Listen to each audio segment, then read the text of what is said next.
as a rabbi, I was asked to appear to give a good, a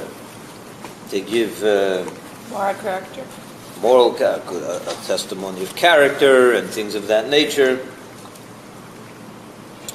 And I can tell you this. When you watch the defendants standing in a court of law, and he or she knows that perhaps some years of her life are now on the line, and if it's in really serious cases, maybe some decades of their life are on the line. What these defendants do is, they show remorse. If they're smart, the lawyers tell them to show, and not only the lawyers tell them, they really do. They really want to impress upon the judge that they are remorseful for what they did, whether they cheated the government or they did worse crimes, whatever it may be. They're remorseful. And they hope that if the judge is convinced that they're remorseful, that the verdict will come in. If the verdict is guilty, at least the judge who sentences will be a little more lenient. Will maybe give them a few years off. They have a window, right? They have the maximum, they have the minimum. If a person is, shows that he's really, not such a bad person, the rabbi comes and says that he's not such a bad person, he's a good person, he's been always a member of the community, all these types of things. You hope the judge will do the best outcome. And once the defendant stands in judgment, and he asks the judge to forgive him, and he says, "I'm sorry, I didn't mean it, and it was a weak moment, and all the other excuses that you come up with," and you say, "I'm sorry," and you beg forgiveness, and so on and so forth, then comes the judgment and say, "Okay, based on the facts that are in front of me, and I see that you're a changed man, we'll cut you some slack. We'll give you a verdict that is not as severe." But imagine the other way around. You come to judgment, and the judge gives a verdict. The jury gives a verdict. And the judge gives a sentence. And after it was all done, the judgment happened, then the defendant comes and says, "I'm sorry." Right? And it begs the judge to forgive him for what he did.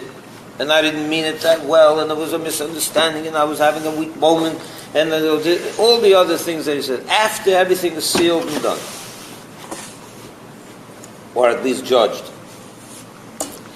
That would be a strange, that would be the reverse of the right order. That wouldn't be right.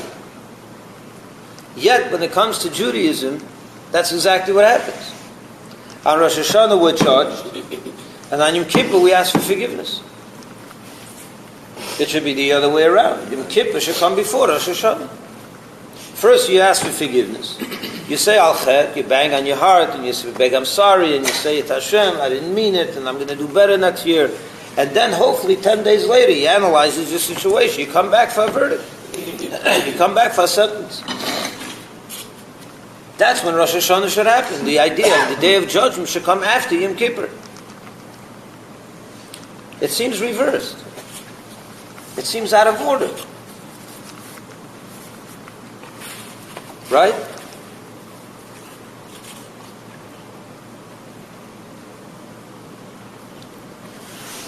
So what's the answer?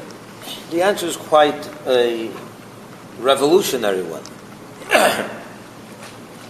And that is, that while it's true that Rosh Hashanah and Yom Kippur, as you said, are days of judgment, but it's just, that's just a small part of it. That's maybe even, not even it's just a secondary part of it. With all importance, not minimizing it. But that's not what Rosh Hashanah is. Rosh Hashanah is a very different thing. Rosh Hashanah is a day, as we said before, of blowing of the shofar. On the day of judgment, you don't blow shofar. There's no connection between blowing the shofar and the day of judgment. What does blowing the shofar have to do with the day of judgment? Unless you want to tell me that it's about waking people up. which is true, by the way. Therefore, wake up because you're being judged and you better better your ways. Okay, I get that. But it's much more than that. The blowing of the shofar represents something else. But this, we have to start with history. When God created the world. Adam was created, I mentioned it earlier, gathered all creation, and he proclaimed God as the king of the world. On the day he was created, which happened to be Rosh Hashanah, and he made God the king then. Accepted upon himself the kingdom of heaven. And in a way, not only accepted, but he actually crowned God as the king. He made God king. Because a king can be king from Terei till Tamar if you don't have the people accepting you as the king. So you're a king.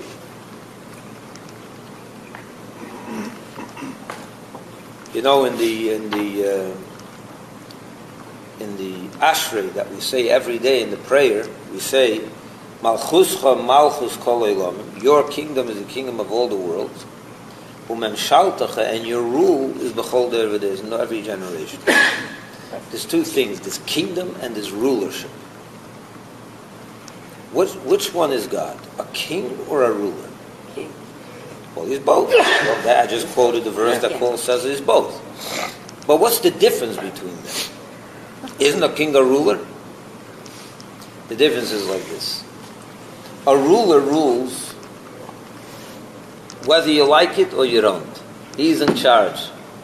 He doesn't need you to agree to him to be the ruler. He is the ruler. I'm boss. You don't like it, get out of here.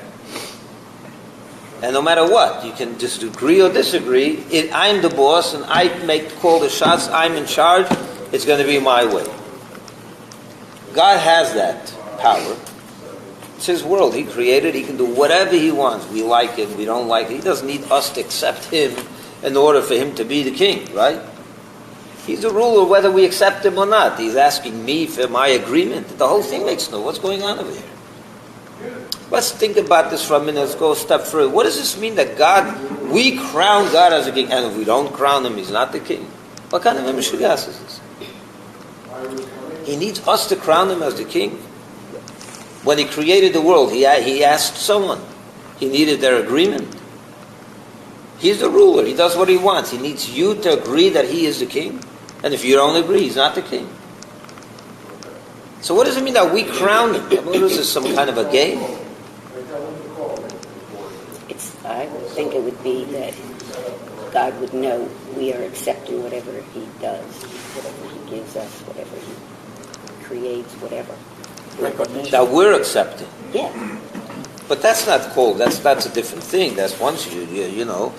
In other words, if he gives you whether he gives you what you want, if he doesn't give you what you want, Yeah. I accept that it's God's choice. But I'm not talking about that. I'm talking about crowning him as king. What does it mean to crown a king? You accept upon yourself his rulership. Right. So that's my question. Does he need that? He needs me to crown him? He doesn't need it, but I think he would want it. He wants us to do what he says. Well, he wants us to agree with whatever he is going to do, even if you don't like it. No, it's about what we're going to do for him. Yeah, okay. So the answer is, you're right. He can be a ruler against our will. But he doesn't want to be a ruler. He wants to be a king. What's the definition of a king? A king, we say in the praise, Malchusei berotzein kiblu aleyhem. His kingdom they could accept with willingly. He could be a ruler. He doesn't need you to accept him. He'll rule whether you like it, you don't. He calls the shah. He does what he wants. He doesn't ask our opinion. But he wants to be king, not just a ruler. And a king is someone whose rulership over the subject, his subjects are voluntary. They want it.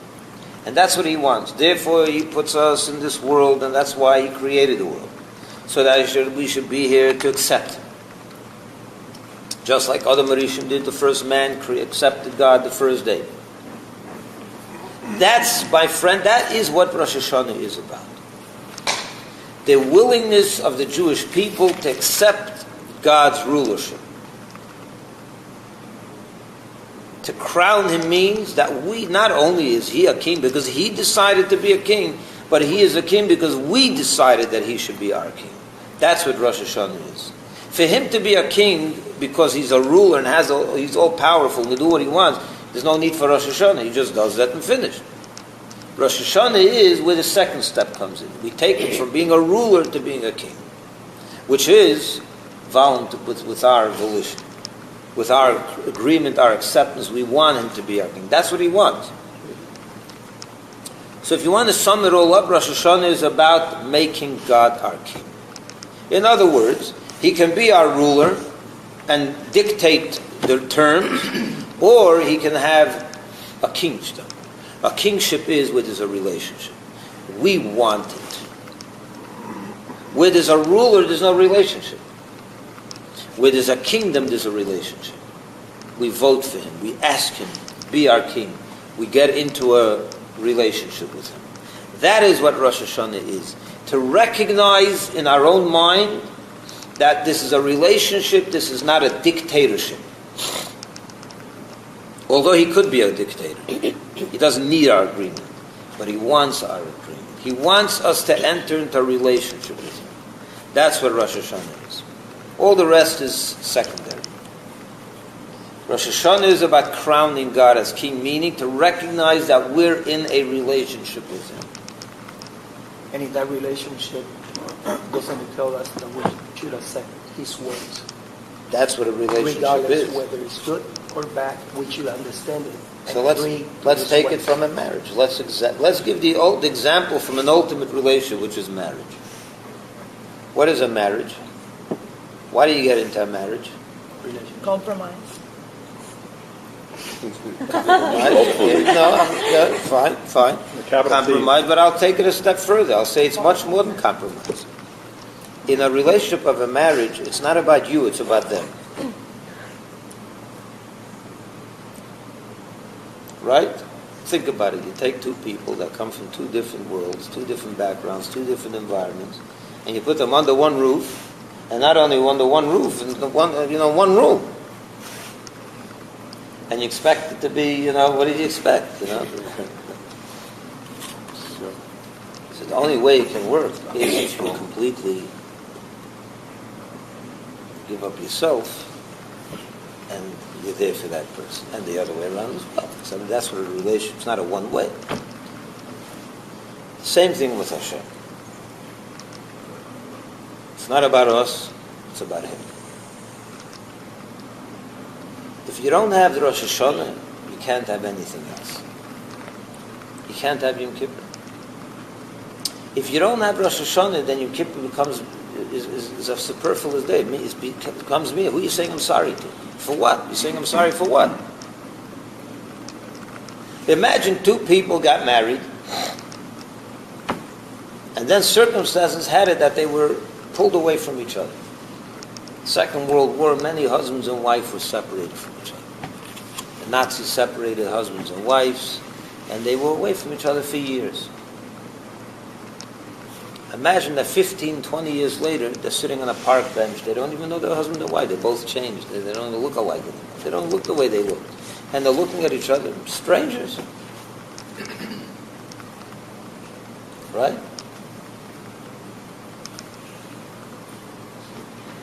And then you find out that the husband and wife were behaving in a way that's it's not, like he did what he does and she does what she does. They're not, that's as if they're not married. Right? So is it possible for the husband to say I'm sorry to the wife, or the wife to say I'm sorry for the husband when they don't even know that they're married?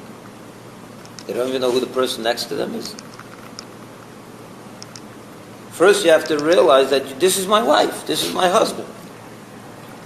When this is my wife and my husband, then you realize, oh my goodness, if this is my wife and this is my husband, this is my partner, then you realize, oh, how did I behave the way I did all this time? How did I do this? How could I behave in such a terrible way if you are my partner in life? But if you don't know that it's your partner in life, there's no sorry, there's nothing. So when could you say, I'm sorry to God? Only when you realize that you're in a relationship with Him. It makes a lot of sense. Why is a day of judgment and the day... No, that's why Rosh Hashanah has to come before Yom Kippur, because Rosh Hashanah is much more than a day of judgment. It's a day that establishes that you're not here, it's not a dictatorship, it's a relationship. If I'm in a relationship with you and you want me to be there with you, hand in hand, you want me to serve me on my own terms, that I should be, invested in this by my volition, right? I should desire to be in a relationship with God. That's what we're establishing on Rosh Hashanah. Only after you have that could you realize, if that's the case, then where have I been for the last 12 months? How did I violate this law and how did I violate that law? If I'm in a relationship with God, how did I not respect this relationship? But if you don't have Rosh Hashanah, you don't even know that you're in a relationship, or you don't understand the power of this relationship. What's the I'm sorry is an external, shallow experience. I'm sorry. What are you sorry? What when? Are you really sorry?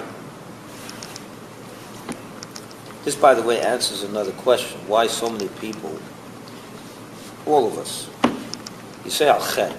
How many people are really serious when they say al-chet? Al-chet is, it's a whole list of things that we say. I'm sorry for speaking not good, for looking not good, and for looking at things that I shouldn't have looked, and speaking things I shouldn't have said, and eating things I shouldn't have ate, and who knows what else we say. It's just a whole long list of dirty laundry. Right? We say it 10 times. And after the Yom Kippur is over, you ask someone, which sin over there are you really sorry about? Are you really sorry that you spoke gossip? I would expect that at least for the next 2 weeks. You wouldn't say a word of gossip. You said 10 times you said, I'm sorry for speaking Lashon Hara. 10 times you said, I'm sorry for speaking Lashon Hara. And 10 minutes after Yom Kippur, you're already at a meal that's already right. We're back to Lashon Hara. Can we up it to 12? Up it to 12 minutes. 12 times? 12? No, we say it 10 times. I know. 10 times you say it. And it lasts for 10 minutes, not even. It doesn't last. In other words, it's not it didn't last. It was not to begin with anything. It wasn't serious to begin with. That's because the Rosh Hashanah wasn't serious. If the Rosh Hashanah would be serious, the Yom Kippur would be serious. And I'm not saying that when you say that whole list, you're going to turn into a tzaddik overnight. It's not that simple as it sounds. But there has to be a feeling of connection. That God is my God and I'm His Jew, and He needs me and I need Him. We're in a relationship together. I'm here to serve Him. We're doing this together. We're going through this world, this whole project of Dira B'Tachteinu, which means that God wants a dwelling place in this. There's a reason why He created the world. And we're part of that. So if we're in this together, then there's a relationship. Then you feel bad that you violated the relationship. If He's just a dictator, so God is what He wants to give me, He'll give me. What He doesn't want to give me, He won't give me. It doesn't make a difference what I do. Dictators are not,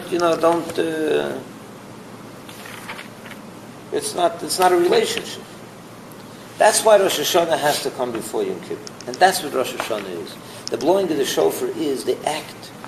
We don't crown kings today, but when they did, part of the process of crowning a king was this fanfare, there was music, there was blowing of the trumpets, it was a whole exciting experience. That's why we blow the shofar when we crown the king. They're symbolic of that announcement, so to say, that this is it, this is the big day, that we're bringing Him once again upon ourselves as the king. We're doing this with our own will, no one's forcing us.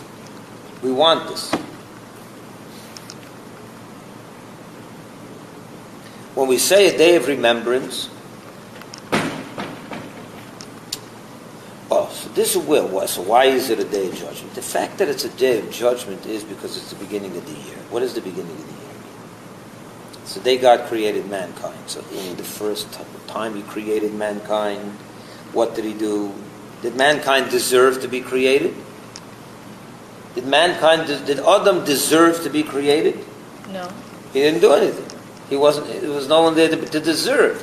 This came from God on his own. He initiated. He created. Okay, I'm doing this now on my own.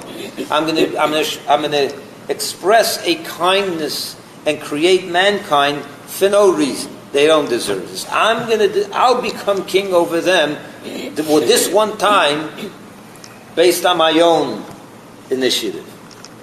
But once man is created, every year from then on, God says, I'm not doing this anymore. There's no free lunch anymore. That first time, there was a free lunch. I made the world even though no one deserved it yet. I kind of gave it a chance. But now you got to deserve it. And the year is created for 1 year at a time. The energy for the world on Rosh Hashanah comes down for 1 year at a time. Of course, the world is recreated constantly. God is recreating the world all the time. If you stopped for a second, it would revert to nothingness. But the energy that comes down on Rosh Hashanah every year goes away, ceases. It ends at the end of the 29th of Elul that year, the last day of the year. And how do we bring about a new energy? Now we have to do it. We must do it. And again, it's an energy that is not a dictatorship energy, it's a relationship energy. We want that energy, so therefore God says, if you want it, you got to deserve it. You got to show me that you want it. But it's voluntary. He doesn't force people No, to take it. we have to decide that we want it. He doesn't want to be a dictator. He doesn't want to have a thing where he just decides everything and, he wants us to be in a relationship with him. So the first time that he created mankind and gave the world life was a kindness that was free. A free kindness. We didn't deserve it. We didn't pay for it. Ever since then, on Rosh Hashanah, every year, he waits for us to ask and want it and earn it and deserve it. And when we do, he recreates the world with a brand new energy that was never there before. The Alter Rebbe makes this very clear, that every year on Rosh Hashanah, a new godly energy comes into the world that animates the world, that is the creative energy of that year, that was never here before. It's on a new level. But it's earned, it's deserved. What makes us deserve it? When we tell God, we bow to him and say, we want you as our king. That's supposed to be part of the shofar blowing. The blowing of the shofar is that statement of us that we want you. And for this, there's two famous parables that we give it. I want to share it with you. It's beautiful. Two beautiful parables for the blowing of the shofar. One from the Baal Shem Tov, and one from Rabbi Yisroel Spalter. Are you familiar with the two parables? The two parables go like this. We'll start with the Baal Shem Tov's parable. There was a king that had a son, a prince, and it was his only son. And he, of course, there's nothing withheld from this prince. He had the best teachers, the best doctors, the best professors, the best trainers, the best food, the best everything. Kid grows up, and he's obviously a loyal son. I mean, he's completely part of his father's project. It's the kingdom. In walks one day an advisor, a good friend of the king, and he says, you're preparing your son to be your heir, to take over the kingdom when you die. You don't really know the character of your son. You don't really know what he is. I mean, of course, he's a wonderful child. You gave him everything. He doesn't know a challenge. He never had a challenge in his life. He doesn't know anything else. So so you prove that you have a prodigy, big deal. What you got to do is, he tells you, you got to take your son. For 2-3 decades, send him out of the kingdom. Send him away from the palace. Let him go to another side of the world, where they don't even know that the king exists. And over there he should try to promote the kingdom and bring you new adherents, new subjects, new people that believe in you. And if he succeeds in doing that, then you know that he can be the next king. The king says, you got a point. He does it, he packs him up, and he sends him off to the other side of the kingdom. where the people are farmers and the regular people, they know nothing. And he's there, he has to come, they not know no fancy royal suit, no, your dresses like the people there, it's all the same. And he starts his work in bringing the kingdom to that part of the world. Starts off with tremendous enthusiasm. He's going to make Hasidim, he's going to make new people that are going to become the king's subjects. No one home, the people are not listening, and they don't want to hear from him, and once in a while he throws a breakfast, so he gets people to come to hear the breakfast for free, so he can tell them a little bit about it. And he throws a lunch and a barbecue and a this and that. But he's getting nowhere. He's getting really nowhere. He's not really making any progress. And years go by, and he's getting tired. And he's beginning to become, to adapt to the new lifestyle of where he's living. And little by little, he gets more involved in that lifestyle, and he forgets where he comes from, and he forgets what he is, and he doesn't. And little by little, he's losing touch with his former status, with his father, and his kingdom, the palace, and the whole thing. And he's feeling, and that's it. He doesn't even feel. As time goes by, he begins to even lose touch with even feeling bad about his predicament. Until one day, he gets a letter in the mail. Not in the mail, but a horse and a rider come and deliver it. They're looking for this boy. And he gets a letter. Where's the letter from? Guess it's from his father. What's this? It's 25 years later he gets this letter. And what's the letter? The letter says that in a month, the king is throwing a massive party in the palace to celebrate his 50th anniversary of becoming king. Gets this letter, he's fainting. He's fainting. My father is celebrating 25 years. He now starts remembering why I was sent here to begin with. And I lost touch with him, and not only did I not bring people, but they schlepped me into their ways of life, and I lost touch completely. He says, there's no circumstance can I miss this party. So he makes his way back. It's a month's journey, gets back to the palace in time for this big party. The next day, comes to the guard of the palace guard, and he says, I'm here, who are you? He says, I'm the king's son. Now the problem was that he couldn't even remember the language anymore of the king. He just forgot the language. So he's trying to communicate with this guard to say, I'm this is the prince. The guard thinks he's a drunk, I'm a shugana, he doesn't know what he's talking about, someone from the other side of the world, kicks him out. Get lost, get away from him. Now, he's right there, he can't even get in. So he figures, what am I going to do over here? He can't speak to the guy because they don't speak the same language anymore. So he's lost. He got a tremendous loss. But then, in the middle of the night, he realizes, I have a plan. I remember that my mother's and father, the king and queen's royal bedroom, is right at the other side of the gate of the palace.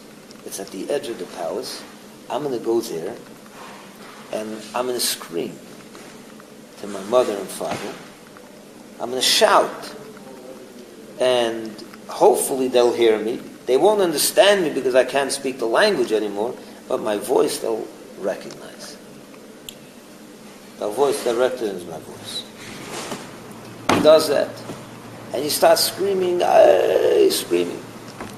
And his father wakes up, his mother wakes up. Who's that? What's going on? There's a commotion. Now listen. Hey, it's a familiar voice. Wait a minute. This is our boychik. They run down, they send the guards, bring him in. And you can imagine the unbelievable reunion and that happy moment. And this way the Baal Shem Tov explains what Rosh Hashanah's shofar is. God, the Jewish people, every one of us, we're all God's prince. We have a neshama, and He sends us down from heaven to the other side of the kingdom to bring godliness to the world. But when we come over here, we're born into the world, we get caught up with the world's mess. And we forget who we are, we forget what we are here for. And we begin to lose the language, we don't even speak or understand God's Hebrew anymore. That's not the Hebrew language, it's the language of the holy tongue, meaning the spiritual language that we were so used to when we were in heaven in the palace, when the neshamas were up there, and we don't even know what's going on anymore. We're so distant, we're so disconnected. So what does God do? Then finally we get a notice in the mail, in the book. Rosh Hashanah is a few weeks away. I'm celebrating my kingdom. It's an anniversary. And we wake up and say, oh my goodness, I don't know, what am I going to do? I have to be part of this celebration. But the problem is I don't even know the language anymore. I can't even talk his language. What am I going to go say? I'll appear and I don't know what to say. So what do? So we also come up with this device, this idea. We blow the shofar. The shofar is the depth of our heart. That's the cry from the inside of a yid.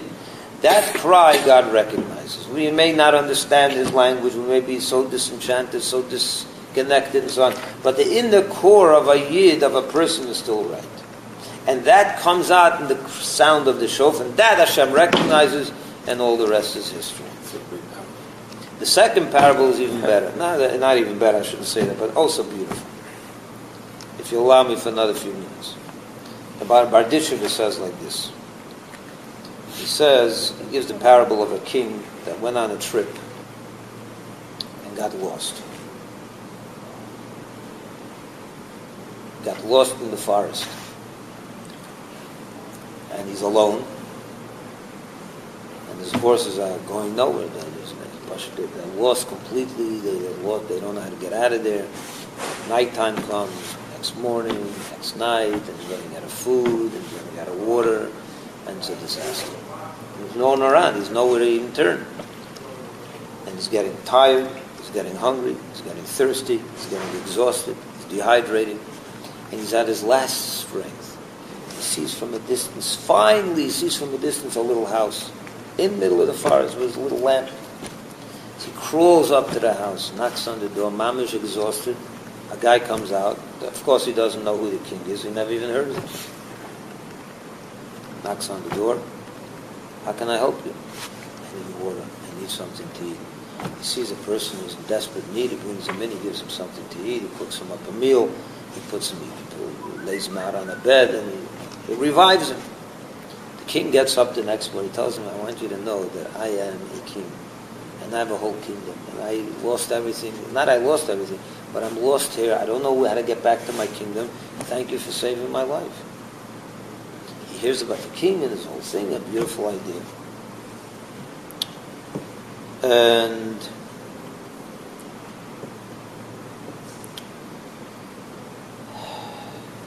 he tells him, I'll tell you how to get back. I know how to get back to your city. Goes back to the city, sends him back. It was great. The king sends him gifts, and he's very happy. Years later, the king is back in his palace, and everything is normal. This guy, the owner of the hut, of that house, did something egregious against the king. Not even, the king hears that someone violated the king's honor and so on. Death penalty, without a doubt. That's what you do to people that do that. So he says, and he sentenced him to death. On the way to the death, he asks the king, can I make one request from you before I put him to death? So he says, sure. He goes to the king and says like this, my one request is, if you could do me a favor and put on those clothing that you wore when you first showed up at my house. And you put on, and let me also put on the clothing that I wore when you showed up at my house. Let's recreate that scene. Sure, no problem. The king does that. He puts on those old rags that were torn. When he does that, suddenly he gets a shudder. He threw him back to that moment where he was desperate and his life was on the line, and this man saved him. That scene was recreated, and the king said, how can I kill this guy? He saved my life. And of course he doesn't kill him, and it's all good. He makes peace with him, and it's all wonderful. Rabbi Yisroel said that's exactly what happens on Rosh Hashanah. Every year, God releases energy for 1 year. And he judges the world. Are you deserving of a new life, of a new world, of a new year? We know the truth, that the answer to that is a big question mark after that question. Who knows what we deserve? We're not so sure. So we run to shul, we ask Hashem, please, please, yeah. And there may be a death penalty for us. Who knows? God forbid. So we tell God like this. Do you remember 3,327 years ago when you took us out of Egypt and you ran around the whole world to every nation to ask all the nations of the world who wants the Torah? No one wanted it. And your whole project was bankrupt. The whole world, the creation of the world was standing on the line. No one wants your Torah. No one wants you as a king. No one's interested in you. And we, the Jews, were the ones that said, yeah, Nasiv and Ishma, we'll do what you say. We want you as a king. And what did you remember what we did then? You brought us to Mount Sinai, and we stood around the mountain, and you blew the shofar. Moses blew the shofar. It was an unbelievable thing. Yeah, we saved you from bankruptcy. We saved you from bankruptcy. So we tell God, let's create the same scene. Before you judge us, let's take out the shofar. Let's recreate what happened back then when you needed us and we were there for you. And we blow the shofar. God remembers. Wait a minute, these are the guys. It brings them back. It's a flashback to 3,000 to Matan Torah when God was bankrupt. No one wanted him. We were the only ones that said yes to him. He said, these people, I'm going to give a bad judgment. How could I do that? They saved my life. They saved my project. They saved Dirab Tachtenim. They saved the whole project of creating a heaven down on earth. If not for them, where would I be today? He said, them I'm going to destroy. Them I'm going to judge negatively. So we blow the shofar to remind God, to put on the clothing, so to say, of when we saved him. And obviously when he gets a reminder of that, the day of remembrance was the day of remembrance. That's what day of Yom Zichrin. Zichrin, yeah, it's a Yom Zikaron. It's the day of remembrance. Remembering the things what we did for him. When he needed us, when he was desperate. I say this in a little bit dramatic terms. He's desperate.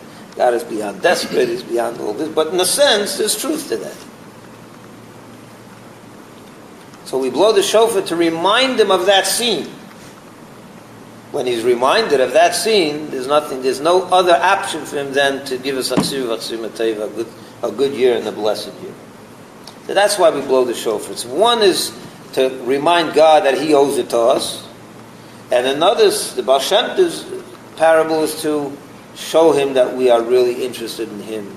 Because even though we forgot his language by living here on earth all these years, we got so corrupted, our souls, we got so, stained and all that. But the inner core, the cry of the child is still real. So that's what Rosh Hashanah is. It's not the day of judgment only. It's more important, it's the day of a remembrance of the relationship. This is a relationship. We're married to each other. Once you recognize that, and that's a real thing, then comes Yom Kippur. We can say, I'm sorry for what I did to you. And then when that happens, he seals it. It's all good. Then we're not worried about a day of judgment. I think he wants to destroy his children. He just wants to remind us that we're married to him. That's all. That's all he wants us to remember once a year. When we remember that we're married to him, then we feel bad that we violated him. And the rest is good. And then there's no problem. Then the relationship is renewed. That's why we have sukkahs. To celebrate the renewed relationship. That's what the Yom HaSimcha is. The joy of Simchas Torah is the celebration of this reunited and renewed, strengthened relationship with God. So that's the sequence. That's the shofar. That's the sequence. That's the apple and the honey. That's all it is. Now have a happy and healthy New Year.